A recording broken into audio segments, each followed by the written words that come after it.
안녕하십니까, 박사입니다. 곧 열릴 것으로 예상되는 러시아 북한 정상회담은 한반도 정세를 크게 흔들 전망입니다. 단순히 무기를 거래하고 말고 하는 그런 차원이 아닙니다. 러시아 매체 부즈길야드는 이와 관련해 한반도 전문가 아스몰로프의 견해를 게재했습니다. 제목은 북한은 아태 지역에서 전투 준비가 되어 있는 동맹국으로 러시아에 귀중한 존재입니다. 그리고 부제로 한국학자 아스몰로프가 라스카잘라 바즈노스티 스블리제니아 러시이카엔데르 러시아 북한 간 스블리제니아 화해에 대해 말하다 라고 했습니다. 여기서 스블리제니아란 단어가 핵심입니다. 양국 간 이견을 이참에 해소한다는 것입니다. 그는 평양과의 관계 수립은 중요하면서도 어려운 과업이라고 말했습니다.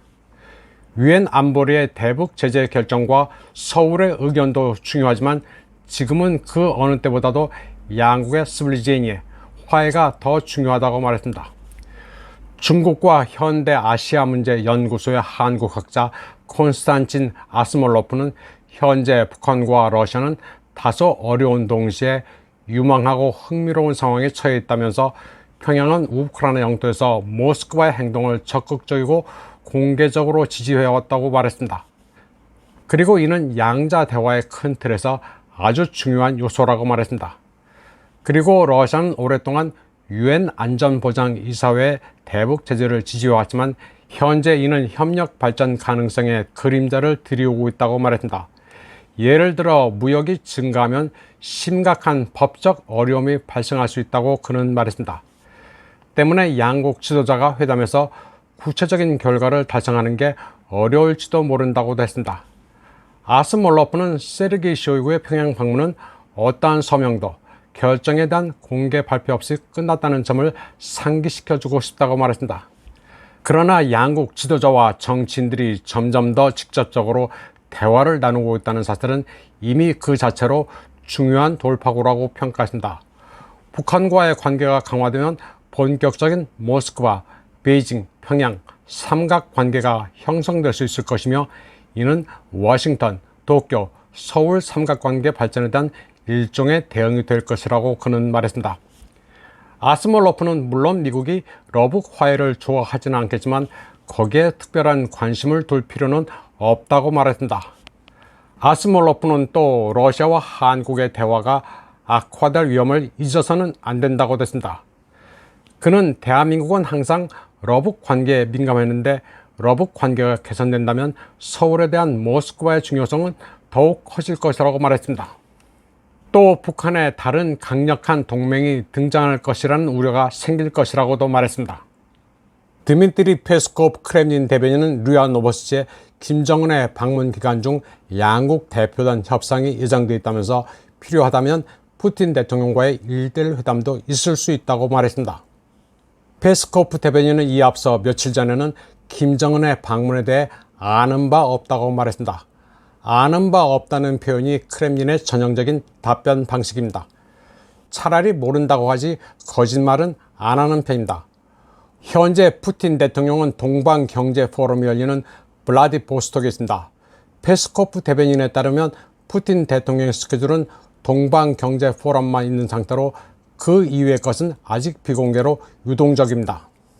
따라서 김정은과 만나더라도 그게 언제인지는 확실하지 않습니다. 지금 서방에서는 푸틴 김정은 회담에서 양국 간 무기 거래 협상이 있을지도 모른다면서 촉각을 곤두세우고 있습니다.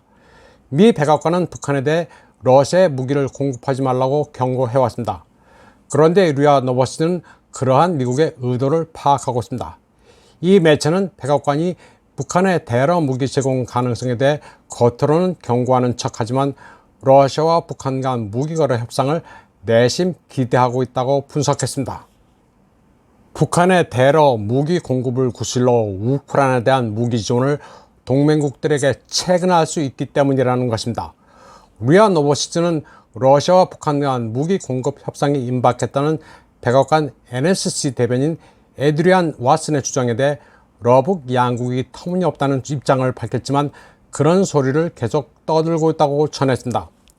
왓슨 대변인은 이미 공개적으로 경고한 바와 같이 러시아, 북한 사이의 무기 협상이 활발하게 전개되고 있다고 주장하면서 북한에 대해 러시아와 무기 협상을 중단하라고 촉구했습니다. 이에 앞서 뉴욕타임스도 미국과 다른 나라 익명의 관리를 인용해 비슷한 주장을 퍼뜨렸습니다. 영국의 가디언지도 미국과 유럽의 충격적인 소식이라면서 러시아, 북한의 협력은 우크라이나 상황을 180도 바꿀 것이라고 말했습니다. 또 워싱턴 포스트는 북한이 우크라이나 특수군사작전에서 러시아를 지원하기 위한 군수품 공급 가능성을 계속 고려한다는 NSC 조정관 커비의 말을 광범위하게 인용했습니다. 이에 대해 북한은 모스크바와 무기 거래를 한 적이 없으며 관련 보도는 가장 터무니없는 루머라고 말했습니다. 권종근 북한 외무성 미주국장도 미국이 무기 거래 의혹과 관련한 근거 없는 말들을 유포해 우크라이나에 대한 무기 공급을 어리석게 정당화하려 하고 있다고 말했습니다. 알렉산드르 마체고라 주 평양 러시아 대사도 북한이 러시아에 탄약을 공급하는 것에 대한 논의가 없다면서 북한으로서도 무기 비축이 필요한 상태라고 말했습니다. 마리아 자하로바 러시아 외교부 대변인도 북한이 러시아에 무기를 공급했다는 의혹은 미국 언론이 인위적으로 던진 것이라고 지적했습니다. 이번 방송은 여기까지 하겠습니다. 시청해주신 여러분 감사합니다.